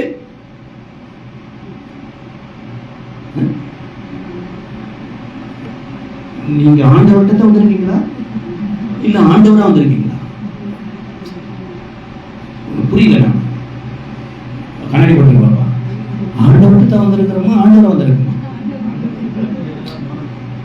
நீங்க படிக்கிற பிள்ளைகளை கேட்கலாம். கல்லூரியில ஹெச்ஓடின்னு ஒருத்தர் இருக்காங்க, அவர் பேரு டீன். அவரு டீனு, படிக்கிற பிள்ளைங்க ஸ்டூடெண்ட். பிள்ளைகள் டீன் நினைச்சு போனா எப்படி இருக்கும்? அப்ப சர்ச்சில் வந்தா யார் ஆண்டவர்? ஜெபத்திலேயே நான் சொல்றதை அவர் செய்யணுமா அல்ல அவர் சொல்றதை நான் செய்யணும்? ஆனா நம்ம ஜெபம் எப்படி பண்ணிட்டு இருக்கிறோம்? ஆண்டவரே என் வீட்டுக்காரரை எப்படியாவது மனம் திரும்ப பண்ணுங்க, என் வீட்டுக்காரர் குடிவெளியில். ஆண்டவர் சொல்றாரு, கற்புள்ள நடக்க நீ விட போதனையின்றியே உன் புருஷனை ஆதாயப்படுத்திடலானா? இல்ல, அவரை மாத்தி ஜெபம் பண்ணுங்க, தப்புன்னு இல்லை. ஆனா ஜெபத்தை மாத்துங்க. நீங்க ஆண்டவரை போல அவருக்கு ஆர்டர் கொடுக்காம, அவரு ஆண்டவர் நான் யாரு? பைபிள்ல பாருங்க, அடிமைன்னு யாரெல்லாம் ஜெபிச்சாங்களோ அவங்க எல்லாம் மிகப்பெரிய ஆசீர்வாதம் பெற்றாங்க. அண்ணா சொல்றாங்க, அடிமைக்கு ஒரு ஆண் பிள்ளையை கொடுத்தான், அடிமையின் ஒரு சிறுமியை கண்ணோக்கி பார்த்தால், அடிமை ஜீவனுள்ள நாளெல்லாம் அந்த பிள்ளையை தேவாலயத்தில் அடிமை அடிமை நாங்க அற்புதமான சாமுவேலை பெற்றெடுத்தாங்க. மரியாள் கூட தேவதூதன் சொன்ன போது, இதோ ஆண்டவருக்கு அடிமை உடைய வார்த்தையின்படி எனக்கு ஆக கிடவுதுன்னா இயேசுவியை பெற்றெடுத்தாங்க. சபைக்கு வந்து இருக்கிற பிள்ளைகள், நீங்க தேவனுக்கு உங்களை அடிமைகளா ஒப்பு கொடுத்து பாருங்க, தேவன் உங்களுக்காக பறித்து பேசுறாரா இல்லையா? இப்ப தலைவன் என்னவா மாறிட்டாரு? அடிமையா மாறிட்டார். அடுத்து ஐஸ்வர்யவான். ஐஸ்வர்யவான் இப்ப சொத்தவே என்ன பண்றாராமா? விற்கிறேங்கிறாரு. எல்லாத்தையும் திரும்பி கொடுத்தா இப்ப என்ன ஆயிட்டாரு? தரித்திரனா மாறிட்டார். நீங்களும் நானும் ஒண்ணுமில்லாத போது இருக்கும்போது இறுதி எப்படி இருக்கு தெரியுங்களா? ஒண்ணுமே கிடையாது. சர்ச்சை கர்த்தர் விஸ்தாரமாக்குவார். சர்ச்சு மாத்திரம் விஸ்தாரமாக்குவார், இருதயமும் விஸ்தாரமாக்குவார். ஆமென். சைக்கிள்ல வர்ற நமக்கு கர்த்தர் நல்ல ஒரு கார் கொடுப்பார். அப்ப ரோட்ல எவனோ சைக்கிள்காரன் கிராஸ் பண்ணா வீட்டுல சொல்லிட்டு வட்டியானான்னு கேட்கக்கூடாது. வீட்டுல சொல்லிட்டு வட்டியான்னு கேட்கிற ஒரு இறுதிய வர்ற வரைக்கும் சைக்கிள் பஞ்சர் தான் ஆகுமே தவிர சைக்கிள் காரா மாறாது. ஒருவேளை அந்த சைக்கிள்ல போயிட்டு இருந்தேன் சார், நானு தேவன் இரக்கத்தில் ஐஸ்வர்யம் உள்ள தேவனா இருந்து இதை கொடுத்துட்டாரு சார், எனக்கு விஸ்தாரமா ஐஸ்வர்யம் வர வர என் இருதயமும் விஸ்தாரமான, மற்றவனை ஏழ்மைன்னு பார்க்க கூடாது, அடிமைன்னு பார்க்க கூடாது. இதனாலதான் கர்த்தர் நடத்தினார். ஒருத்தர் ஒரு வசனத்தை வாசிங்க, உபாகமம் 8ஆம் அதிகாரம் 3வது வசனத்தை வாசிங்க. உபாகமம் 8ஆம் அதிகாரத்தினுடைய 3வது வசனத்தை வாசிங்க. அவர் உன்னை சிறுமைப்படுத்தி. யார் உன்னை சிறுமைப்படுத்துறது? அவர் கர்த்தர்.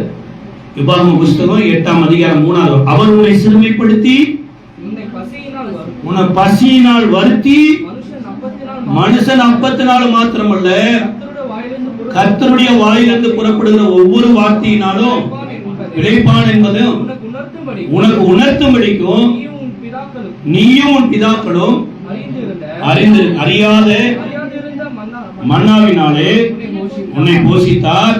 அது கீழே வசனத்தை நீங்க வாசித்தார். பின்னாட்களில் நான் நன்றாயிருப்ப.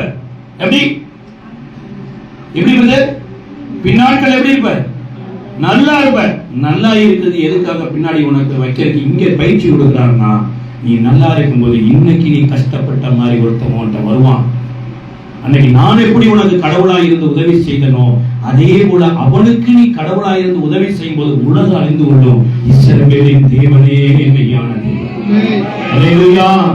அன்பான தேவனுடைய சபைக்கு வருகிற பிள்ளைகளின் மூலமா தான் தேசம் அறியும் இயேசுவே மெய்யான ஆண்டவர்.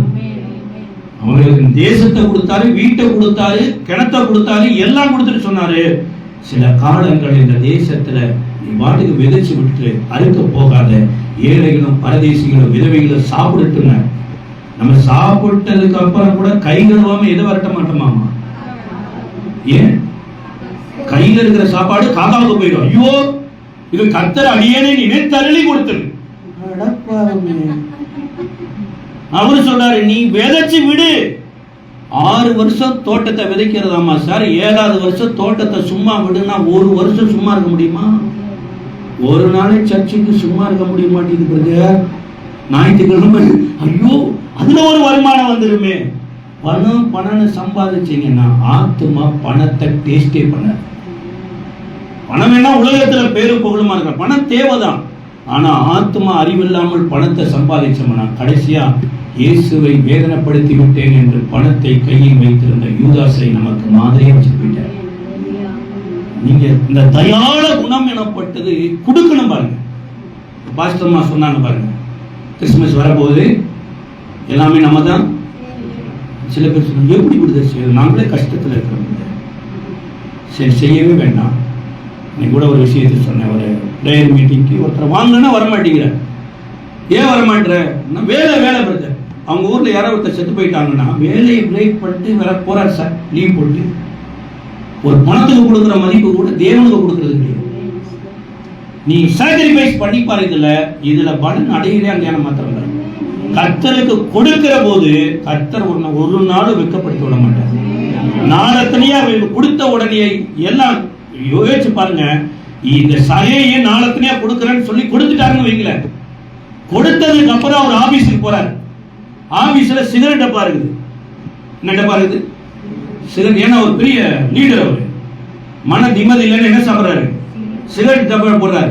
அங்க வேலை செய்யற அம்மாவை கூப்பிடுறாரு, அம்மா இந்த டப்பாவை என்ன பண்ண தூக்கு. என்ன சார் சிகரெட்? சிகரெட்டே குடிக்காத போது சிகரெட் டப்பாவுக்கு என்ன வேலை? தூக்கு.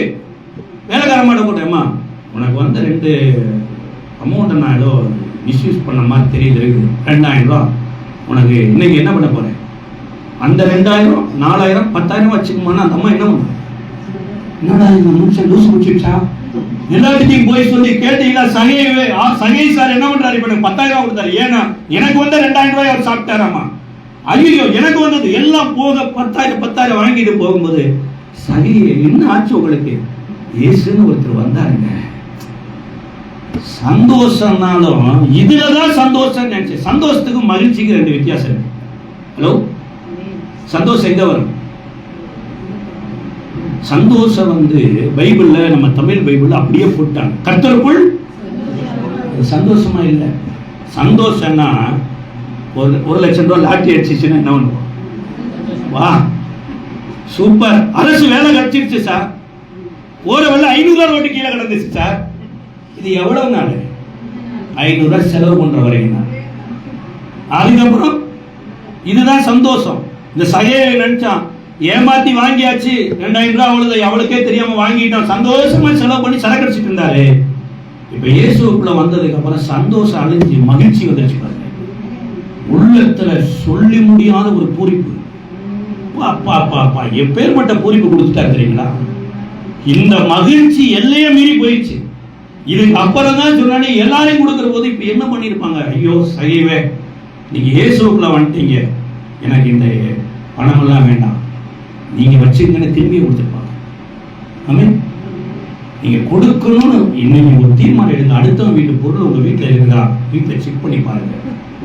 மறைச்சு திரைச்சு வச்சிருந்தாலும், அதை ஏமாந்து வச்சிருந்தாலும் வேண்டாம் சாமி, இயேசு வீட்டுக்கு வரன்னு இருக்கிறாரு, அவர் வழியிலேயே போயிட்டாருன்னு அந்த சந்தோஷம் இருக்காதுன்னு திருப்பி கொடுக்கணும். இதுதான் உண்மையான சேவேசன். ஆமென். இதெல்லாம் போயிட்டு வாழாக்காமல் என்னை தலையாக்குவா, என்னை கீழாக்காமல் என்னை மேலா, நீ வாழு ஆக வேண்டாம், தலையும் ஆக வேண்டாம், இயேசுனுடைய பிள்ளையா மாறினாலே போதும். அல்லேலூயா. இப்ப என்ன ஆயிட்டாரு? இப்ப இயேசுவின் நிமித்தமாய் தரித்திரனா மாறிட்டாரு. இயேசுவின் நிமித்தமாய் தரித்திரனா ஆகவே உலகத்தில் இருக்கிற ஐஸ்வர்யங்களை காட்டிலும் மேலான ஒரு இடத்துல பவுல் எழுதுறாரு, தேவனுடைய பைத்தியமே உலகத்தின் ஞானத்தை காட்டிலும் பெருசாம். எது? கடவுளுடைய விஷ்டம் சார். உலகம் சொல்லுது பாருங்க, அதாவது கடவுள் வேண்டான்னு போட, இப்படி சொல்லிக்கலாம். அமெரிக்காவில் வேண்டான்னு தூக்கி போட்ட மொபைல் போன் இந்தியாவில் பல லட்சத்துக்கு போகும் பாருங்க. வேண்டாம் இந்த போன், இது ஒரு ஏதோ ஒரு அப்பப்ப ஆப் ஆகுதுன்னு சொல்லிட்டா இது வந்து நான் அமெரிக்கா போன் சார், நல்ல ஆண்ட்ராய்டு போன் சார்னா எத்தனை லட்சம் வேணாலும் கொடுத்து நான் அமெரிக்கா போன் வச்சிருக்கிறேன்னு வாங்குறவங்க எத்தனை.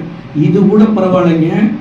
கடந்த நாட்களில் டோனி யூஸ் பண்ண டிஷர்ட் எத்தனையோ லட்சத்துக்கு வாங்கினாங்க பாருங்க. டோனினாவது இதை கிரிக்கெட் வேணாம். முதல்ல மைக்கேல் ஜாக்சன் போட்டிருந்தே இன்னொரு ஏலத்துக்கு விட்டுனா எத்தனையோ டாலருக்கு போச்சாங்க பாருங்க. உலகத்திலேயே ஒருத்தனுடைய எப்படி ஆகுதுன்னா, உலகத்தை உண்டாக்கிய கர்த்தர் வேண்டாம் தூக்கி போட்ட ஞானம் உலகத்திலே இருக்கிற மனிதனுக்கு இருக்கிற ஞானத்தை கட்டிய மேலான. நீங்க கிறிஸ்துவின் நிமித்தமா தரித்திரரானீங்கன்னா உங்களை மாதிரி ஐஸ்வர்யவான்கள் யாருமே இல்லை. எல்லாமே ஆண்டவர் நிமித்தமா நான் இழந்துட்டேன் சார். ஆனா என் ஆண்டவரை நான் இழக்கல. என் ஆண்டவர் இல்லாதவைகளை எல்லாம் எனக்கு செஞ்சு தருவார். நான் பீகார்ல இருந்து வரும்போது எம்டி ஹேண்டாக வந்தேன். கர்த்தர் சாட்சி, இந்த வேத சாட்சி. என்னை கர்த்தர் எத்தனையோ ஊழியர்களுக்கு உதவி செய்யற ஆட்களை என்னை கர்த்தர் வச்சிருக்கிறார். என்னை கர்த்தர் நான் உள்ள என் மனைவிக்கு நான் வேலை வேணும்னு நான் பீகாரை விட்டு வெளியில வரல. அரசு வேலை நாமளும் இப்ப கூட ஜோம் பண்ணிருக்கோம். எப்ப கர்த்தர் அழைச்சாலும் இந்த வேலையை விட்டுட்டு அவர் முழுசா உடைத்து போயிடலாம். சரியா தான் சொன்னா. தரித்திரனா கிறிஸ்துவுக்காக மாறும்போது இருதயம் என்ன பண்ணிடுவோம்?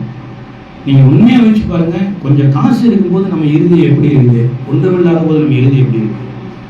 இப்ப என்ன மாட்டார்? இயேசுவின் நிமித்தமா தரித்திரனா மாறிட்டார். தரித்திரனா அடுத்து பாவியாய் இருந்த மனுஷன். இவன் யாருங்க? பாவியாய் இருந்த மனுஷன். இவனுக்கு பாவத்துல விடுதலை கொடுத்த வீட்டுக்கே என்ன கொடுத்தாரு? நீங்க இந்த வழியில நடந்து பாருங்க. உங்க வீடுல உங்களால வீட்டுக்கு ஒரு மிகப்பெரிய ஒரு ரட்சிப்பை கர்த்தர் கொடுத்தார். எங்க அம்மா அவெல்லாம் அழுது இருக்கிறாங்க. நான் மிகப்பெரிய குடிகாரன், மிகப்பெரிய செயின் சுமக்கிறேன். அடித்தடிங்கன்னா யார் அடிப்பா? போலீஸ்காரன்னு நானும் அடிச்சு விட்டுருக்கிறோம். நான் கிட்டத்தட்ட ஒரு 2 தடவை ஜெயில பிடிச்சு போட்டிருக்கிறாங்க.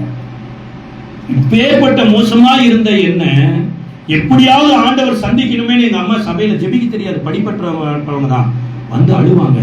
ஆனா எங்க அம்மாவுடைய அந்த ரட்சிப்பு சரியா இருந்ததுனால பாருங்க, கொஞ்ச காலத்துல கர்த்தர் என்ன சந்திச்சாரு. எங்க அப்பா சுப்பிரமணியம், அவர் கர்த்தரை அறியாத ஒரு மனுஷன். எங்க அப்பாவை நான் தான் கர்த்தருக்குள்ள வழி நடத்தி ஒரு நல்ல போதற்கு ஞானஸ்தானம் எடுத்து கர்த்தருடைய ராஜ்யத்துக்குள்ள எங்க அம்மா எங்க அப்பாவை போயிட்டாங்க. குடும்பமே இன்னைக்கு இயேசுவை வழிபடுறாங்க. கொஞ்சம் கஷ்டமா தான் இருக்கும். ஆனா நீங்க உண்மையா ஆண்டவருக்கு சால்வேஷனுக்கு ரட்சிப்புக்கு ஒப்பு கொடுத்த அந்த செத்த சரீரமாகிய இயேசுவின் சரீரத்தை அடக்கம் பண்ணுவதற்கு ஒப்பு கொடுத்துட்டீங்கன்னா பிணங்கள் எங்கேயோ அங்கதான் என்ன வரும்? பிணங்கள் எங்கேயோ அங்கதான் என்ன வரும்? கழுவு வருமா?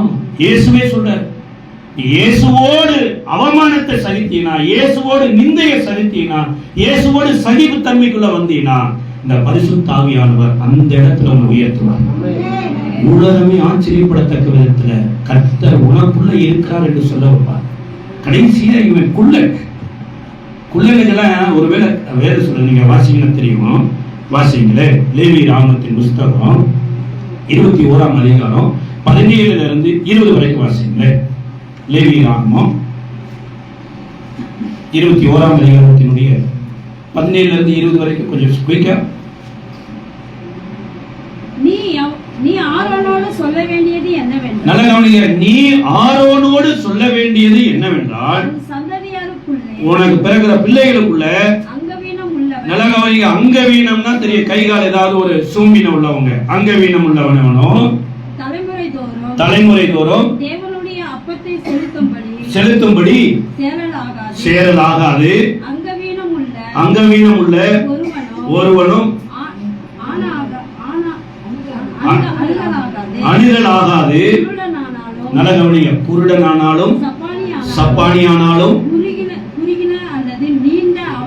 குறுகின நீண்ட அவயம் உள்ளவனாகிலும் கால் ஒடிந்தவனாகிலும் கை ஒடிந்தவனாகிலும் கூணனானாலும் நல்ல ஒரு குள்ளனானாலும் பூ விழுந்த கண்ணனானாலும் சொரியனானாலும் அப்படி இப்படி எல்லாமே இந்த ஆனாலும் இப்படி ஏதாவது உனக்கு வீட்டுல பிள்ளை பிறந்துச்சுன்னா அவன் பாஸ்டர் ஆக முடியும். ஹலோ, ஆரோனுக்கே பிறந்திருக்கலாம் சார், அவன் கீழே விழுந்து கை கால் உடைஞ்சிச்சுன்னா அவன் பாஸ்டர் கிடையாது. அடுத்து கண்ணு ஏதாவது அவனுக்கு ஒரு மாறுகள்னா இருந்தா பாஸ்டர் ஆக முடியாது. பிறப்பிலேயே இவனுக்கு ஒரு சாபம். இப்பேற்பட்ட குள்ளன் இப்ப அந்த அப்பத்தை டேஸ்ட் பண்றதுக்கு வாய்ப்பே இல்லை. எந்த அப்பத்தை? மகா பரிசுத்த ஸ்தலத்துல அவங்க அப்பா சாப்பிட்ட அப்பத்தை சாப்பிட்றதுக்கு இவனுக்கு என்ன கிடையாது? வாய்ப்பு கிடையாது. ஆனா அங்க போறதுக்கும் வாய்ப்பு இல்லை, அந்த அப்பத்தை சாப்பிட்றதுக்கும் வாய்ப்பு இல்லை. ஆனா அந்த மரத்துல ஏறினான் பாருங்க, இயேசு எப்படிப்பட்டவரோ என்று பார்க்க ஏறினோன்னு ஜீவா அப்பமே வீட்டுக்கு வருது.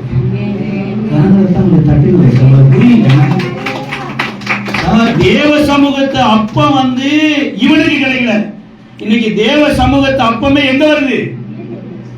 புரியுதா உங்களுக்கு? குள்ளனுக்கு வாய்ப்பு இல்லை சார். அதுபோல நீங்களான பிறப்புலையே யூதன் கிடையாது.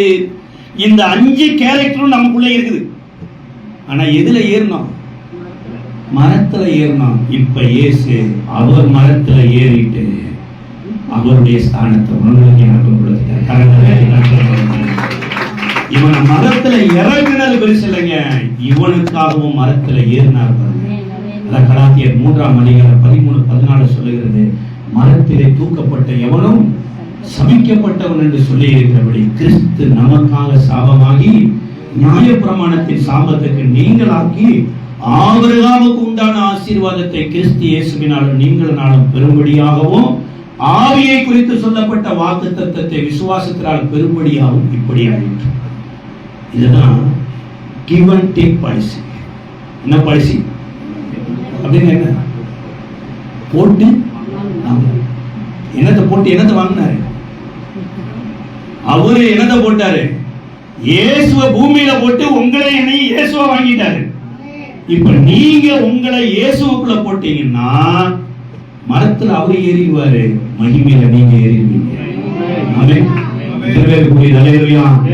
இயேசுவே சமூகத்தை நான் நாடுகிறேன், உண்மை நான் நாடுகிறேன். அப்பா எனக்கு இந்த ஆசீர்வாதம் வேணும். எவ்வளவு பேரும் புகழுமா மாறிருப்பான். யோசிச்சு பாருங்க. இன்னைக்கு சில்ட்ரன்ஸ் பிபிஎஸ்ல எல்லாம் சகைவை பாட்டு பாடுறோமே, உள்ள சகைவே அவன் நல்ல சகைவு அப்படின்லாம் பாடலாம். இந்த தலைமுறையில் தலைமுறைக்கும் இந்த மனுஷனை பாட வச்சு போயிட்டாரு. நான் இப்படிப்பட்ட ஒரு ஆசீர்வாதத்தில் வரமை நாடுகிறேன். கடவுள்லாம் ஒரு பிரச்சனையே இல்லைங்க. கடவுள் இல்லாமல் இருக்கிறது தான் கடனுக்கே போட்ட அஸ்திபாரம். கர்த்தரிடத்துல இருந்து பாருங்க, தேவை இன்னது என்று கர்த்தர் அறிந்து உதவி செய்வார். ஆமென். ஒரே ஒரு சம்பவத்தை காமிச்சிட்டு ஜெபிக்க வாஞ்சிருக்கிறேன். 2 ராஜாக்களின் புஸ்தகம் 4வது அதிகாரத்துல ஒரு விதவை எலிசாவின் இடத்துல ஜெபம் பண்றாங்க. 1வது 2வது வசனத்தை வாசிங்க. 2 ராஜாக்கள் 4ஆம் அதிகாரம். எலிசா அவளை நோக்கி நான் உனக்கு என்ன செய்ய? முதல் வசனத்தை வாசிக்கலாமா? தீர்க்கதரிசிகளுடைய புத்திரன், நல்லா கவனிங்க. தீர்க்கதரிசிகளுடைய புத்திரனுடைய ஒருவனுக்கு மனைவியாய் இருந்த ஒரு ஸ்திரீ எலிசாவை பார்த்து உமது அடியானாகிய என் புருஷன் இறந்து போனான், உமது அடியான் கர்த்தருக்கு பயந்து நடந்தான், கடன் கொடுத்தவன் 2 குமாரரையும் அடிமையாக்கி கொள்ள வந்தான் என்றால் அவளை நோக்கி நான் உனக்கு என்ன செய்ய வேண்டும் என்றால் என்ன இருக்கிறது என்றால் சொன்னான். அவள் என்னையே அல்லாமல் உமது அடியாளுடைய வீட்டில் ஒண்ணுமே இல்லை. அதாவது தேவனுடைய மனுஷனும் அடியாள், தேவனுடைய மனுஷியும் அடியாள். ஜெபமே இங்க மாறுது பாருங்க. அவசரம் உத்தமமா நடந்தார்னா அந்த அம்மாவுக்கு உத்தமமா நடந்தார், வேற எந்த பெண்ணோடையும் பழக்க வைக்கல. ஆனா வேத வசனத்தின்படி உத்தமமா வாழல. வேத வசனத்தின்படி உத்தமமா வாழ்ந்திருந்தா கடனே வாங்காது இருப்பாய், நீ என்ன பண்ணிருப்ப? கடன் கொடுப்பாயின்னு இருப்பார். இன்னைக்கு நிறைய பேர் மனைவிக்கு உத்தமமா இருக்கிறாங்க, கணவனுக்கு உத்தமமா இருக்கிறாங்க, கர்த்தருக்கு உத்தமமா இருப்பாங்க. அதனால மரணம் வந்துருச்சு. கடன் கொடுத்தவன் என்ன பண்ணிட்டு போற? இப்ப 2 பிள்ளைகளையும் அடிமையாக போறான். ஒண்ணு தெரிந்து கொள்ளுங்க, அடிமைக்கும் பிறந்தவன் அவனுக்கு தான் அடிமை. இஸ்ரேல்ல ஒரு சட்டம் இருக்குது. ஒரு இஸ்ரவேலன் ஒருத்தன் ஒரு இஸ்ரவேலன் இடத்துல அடிமை ஆயிட்டான்னா அடிமை காலகட்டங்கள் 6 வருடம். இந்த 6 வருடத்துல வேற எதுவும் திருமணம் முடிக்க கூடாது. இந்த 6 காலகட்டத்துல 6 வருடத்துல திருமணம் முடிச்சானா அவன் மனைவி யாருக்கு அடிமை? அந்த முதலாளிக்கு அடிமை, கணவனுக்கு அடிமை இல்லை. அப்ப அந்த 6 வருடத்துல குழந்தை பெற்றுட்டா கூட யாருக்கு அடிமை? அந்த முதலாளிக்கு தான் அடிமை. அதனால அடிமையின் காலகட்டத்தில் என்ன நடக்காது? திருமணம் நடக்காது, பிள்ளை பெற்றுக்க மாட்டாங்க. அப்ப வேத வசனம் சொல்லுது, அவங்க கணவனும் எலிசாவுக்கு அடிமையாமா, இந்த மனைவியும் எலிசாவுக்கு அடிமையாமா. பிள்ளை மாத்திரம் எப்படிங்க கடன்காரனுக்கு அடிமையாமா? உங்களுக்கு புரியுதா? உங்க வீட்டுக்காரரும் கர்த்தருக்கு அடிமை, நீங்களும் உங்களுக்கு அடிமை. உங்க பிள்ளை எப்படி குடிகாரனுக்கு அடிமையானா, அல்லது போதை வசத்துக்கு அடிமையானா, கடன் கொடுத்தவனுக்கு எப்ப அடிமையானா, நீங்க உங்களை கர்த்தருக்கு அடிமை என்று என்னைக்கு உணர்ந்து ஜெபம் பண்றீங்களோ உங்க பிள்ளைக்கு ஆட்டோமேட்டிக்கா விடுதலை வரலாம். பிள்ளைக்கு விடுதலை வேணும் தான் ஜெபம் பண்ணிட்டு இருக்கிறோமே தவிர என்ன அடிமையா ஒப்பு கொடுக்க ஜெபம் பண்ணல. இப்ப எலிசா சொல்றாரு, நீ வீட்டுக்கு போகும்போது அக்கம் பக்கத்துல இருக்கிறவங்களிடத்துல என்னத்தை வாங்கு? காலி பாத்திரத்தை வாங்கி உன் வீட்டில் இருக்கிற ஒரு குடை எண்ணெய் எடுத்து இந்த காலி பாத்திரத்தை நிரப்புனா அம்மா அப்படியே போனாங்க. போய் எங்க போயிட்டாங்க? வீட்டுக்கு போயிட்டாங்க. எங்க போல காலி பாத்திரத்தை வாங்க. ஏன்னா வீட்டிலேயே நிறைய பாத்திரம் இருக்குது சார். காலி பாத்திரம் இன்னைக்கு உலகத்துல நிறைய இருக்கு சார். ஒரு நாள் நியூஸ் பாக்குறீங்களா? காலி பாத்திரம் தெரியுதா? நியூஸ்ல வருது. ஒரு நாள் ஒரு செய்தியில பார்த்து ஒரு அரசு அதிகாரி அவர் ஏதோ ஷேர் மார்க்கெட்ல பணத்தை போட்டு அது மிகப்பெரிய லாஸ் ஆகி கடன் வெளியில தெரிஞ்ச அவமானம்னு சொல்லி வீட்டுல படுத்திருந்த மனைவியை கழுத்து நெரிச்சு கொலை செஞ்சுட்டு தன் பிள்ளைக்கு பாய்சன் வாங்கி ஊத்திட்டு நேரா பிள்ளைய போய் ட்ரெயின்ல வந்து இறந்து போயிட்டான். இது என்ன பாத்திரம்? இன்னைக்கு காலையில ஒரு நியூஸ் பார்த்தேன். ஒரு பையனும் பொண்ணும் பைக்ல போயிருக்கிறாங்க. 2 பேரும் ஏதோ பேசிட்டு இருந்திருக்கிறாங்க. இவன் ஏதோ பேசினான உடனே அந்த பொண்ணு வருகிற லாரி முன்னாடி வந்து செத்து போயிட்டான்.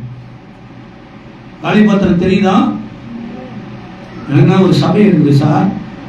எனக்காக ஒரு இயேசுநாதர் இருக்கிறாரு. எனக்காக ஒரு பாஸ்டர் இருக்கிறாரு. இவங்கெல்லாம் இல்லாம இன்னைக்கு செத்துக்கிட்டு இருக்க போது நான் இன்னைக்கு என் கடன் பிரச்சனை பெருசான்னு நினைச்சிட்டு வாழ்ந்துட்டு இருக்கேன் பாருங்க. நம்ம வாங்கவே இல்லை. போய் உள்ள போய் வார்த்தை நிரப்புனா பிள்ளை சொல்ல பாத்திரம் தீர்ந்து போயிடுச்சு. என்ன முடிஞ்சு போயிடுச்சு? அறகுற கீழ்ப்படுதலே அவங்க கடனை கட்டிச்சு. மற்றவங்களுக்காக இந்த அம்மா வாழ்ந்திருந்தது, மற்றவங்களும் இந்த அம்மானால வாழ்ந்திருப்பாங்க. இந்த வருடத்தின் கடைசியில வந்திருக்கிற தேவனுடைய பிள்ளைய கர்த்தர் ஒண்ணு ஒரு நாள் கணக்கு கேட்பார்.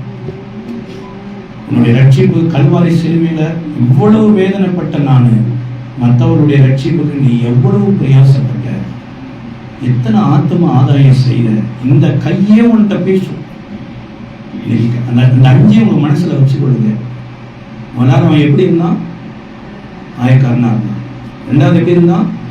தலைவனா இருந்தான். 3வது ஐஸ்வர்யவானா, 4வது பாவியா இருந்தான், 5வது குள்ளனா இருந்தான். அப்படியே திருப்பி விட்டாரு பாருங்க. அவன் ஆபிரகாமின் குமாரனா மாத்தி, தேவனுக்கு அடிமையா மாத்தி, அவனை தேவனுக்கு தரித்திரனா மாத்தி, தேவனுடைய ரட்சிப்பை வீட்டுக்கு கொடுத்து வேற சொல்லுது அவன் மிகப்பெரிய அப்பத்துக்கு சொந்தக்காரனா மாத்திட்டான். அந்த ஆசீர்வாதத்துல வந்து எனக்கு கர்த்தர் வருகிற மக்கள் ஆசீர்வதிக்க எனக்கு ஒரு கிருபை பாராட்டு செவிங்க. கடன் எல்லாம் கர்த்தர் கட்டுறாரா இல்லைன்னு மாத்திரம் பாருங்க. ஆமென். இன்னைக்கு நமக்கு கடன் பாரம் தான் வந்திருக்கிறே தவிர ஆத்மா பாரம் குறைஞ்சு போயிடுச்சு. ஒவ்வொரு நாள் நியூஸ் பார்க்கும்போது செவிங்க, ஆண்டவரே அது என் பிள்ளையா இருந்துச்சுன்னா, ஒருவேளை என் கணவனா இருந்துச்சுன்னா, என் அண்ணனா இருந்துச்சுன்னா, நான் இந்த மாதிரி பார்த்துட்டு ஏதோ ஒரு நியூஸ்னு போயிடுவேன்னா எனக்கு இந்த ஆத்மா பாரத்தை தாங்க ஆண்டவர் உங்களுக்கு உதவி செய்வார். இருக்கிற இடத்துல அப்படியே கண்களை மூடி எழுந்து நின்று கொஞ்ச நேரம் நீங்க ஆண்டவர்கிட்ட செபிங்க. கர்த்தருடைய சமூகத்துல வந்து மோசேயை போல எல்லாவற்றையும் சொல்லிட்டு எல்லாவற்றிலும் மாற்றம் அடைஞ்சிட்டு உலகத்துல போய் அப்படி வாழல அப்படின்னா நானே என்னுடைய பலவீனத்துக்கு காரணமா மாறிடக்கூடாது. நான் சபையில எப்படி உப்பாய இருக்கிறனோ தேசத்துல அப்படி உப்பாய உதவி செய்யும். அன்பான சகோதரியே, அன்பான சகோதரனே, உன்னையே நீ வஞ்சித்து ஏமாற்றிக் கொள்ளாத. சில பாவங்கள் உன்னை பின்தொடர்கிறனா, ஒருவேளை அந்த பாவங்கள் பாஸ்டருக்கு தெரியாமல் இருக்கலாம், சபைக்கு தெரியாமல் இருக்கலாம், அல்லது தேவன் உன்னை தனிப்பட்ட முறையில சபையில பேசின வார்த்தைக்கு நீ ஒப்பு கொடுத்து அதே மாதிரி உலகத்துல வாழாமல் இருக்கலாம். நாளொன்று வரும் உன் கை அசைந்து போய்விடும். அப்படி இல்லாதபடி 120 வயதுல மோசேயுடைய பலன் கண்ணுல குறுகி போகாம இருந்தது. ஆனாலும் கை பலவீனப்பட்டதுக்கு காரணம் ஆண்டவரே, என் கையை நான் பரிசுத்தம் இல்லாமல் வைத்துக் கொண்டது அமைத்தமா. நான் காக்க வேண்டிய விஷயத்தை காக்க முடியாம போயிட்டேன். நான் காமிக்க வேண்டிய தேவனை காமிக்காம போயிட்டேன். என்ன மன்னிச்சு எனக்கு உதவி செய்யணும் கேளுங்க.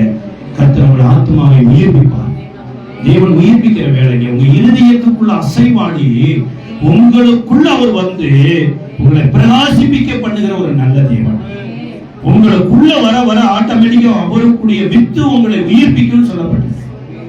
ஆபிரகாமுக்குள்ள தன்னை வைத்த தேவன், சாராளுக்குள்ள தன்னை வைத்த தேவன், செத்த சரீரத்துக்குள்ள ஜீவனை கொடுத்து மறுபடி ஆபிரகாம் மறு திருமணம் முடிக்கிறாரு. அப்பேற்பட்ட ஒரு ஆசீர்வாதத்தை கொடுத்த தேவனிடத்துல வந்திருக்கிற தேவனுடைய பிள்ளையே, உன்னுடைய எல்லா முடிவுக்கு பின்னாடியும் ஏதோ ஒரு காரியம் இருக்கலாம். ஆனா ஒவ்வொரு துவக்கத்துக்கு பின்னாடி தேவன் வருவார். வேற தேவனுடைய ஒப்பு கொடுத்துருங்க. கர்த்தர் மெய்யாகவே ஆண்டவரே, நான் இனிமேற்பட்ட அந்த சகிரியை போல ஆண்டவரே தலைவர் பொறுப்புக்கு நான் விரும்பல. இயேசுவோடு கூட ஒரு தரித்திரம் நான் வாழ விரும்புகிறேன். இயேசுவோடு ஒரு அடிமையாய் வாழ விரும்புகிறேன். இயேசுவுக்காக ஆண்டவரே என் குடும்பத்துல இயேசு மகிழ்ச்சியை கொடுப்பதற்கு நான் எல்லாவற்றையும் துச்சமா நினைக்கிறேன் நீங்க ஒப்பு கொடுப்பீங்கன்னா இன்றைக்கே ரட்சிப்படலாம். இன்றைக்கே ஒரு வீட்டுல கர்த்தர் அற்புதத்தை செய்த இதே நேரத்தில் கர்த்தர் உனக்காக ஒரு காரியத்தை செய்து கொண்டிருக்கிறார். உனக்காக கல்வாரி சிலுவையில எல்லாம் முடிந்தது என்று முடித்து உன்னை ஜெய கம்பீரத்தில் நடத்துகிற ஒருத்தர் இருக்கிறார். உன்னை கர்த்தருக்கு ஒப்பு கொடுத்து விடு. இயேசுவே மே துதிக்கிறோம், இயேசுவே மே துதிக்கிறோம். இமோஷனல்ல வேண்டாம், உண்மையான ஒப்பு கொடுங்க ஆண்டவரே. இதுவரைக்கும் நான் எதையோ எழுப்புதல் நினைச்சிட்டு இருந்தேன். இன்னைக்கு கிறிஸ்து இயேசுவுக்குள்ள நான் வாழ்றதுதான் எழுப்புதல் உணர்ந்து கொள்ளிட்டேன். என் கூட மாத்தா என் கூட இருக்கிறவங்க ரட்சிக்கப்பட போகிறான்னு அறிந்து கொண்டேன். என்னை உருவாக்க ஆண்டவரே, என்னை தாழ்த்தி ஒப்பு கொடுக்கிறேன்னு சொல்லி ஆண்டவருடைய சமூகத்தில் ஒப்பு கொடுப்பீங்களா? மேக ஸ்தம்பமே, அக்னி ஸ்தம்பமே, தேற்றும் தெய்வமே, துணையாளரே,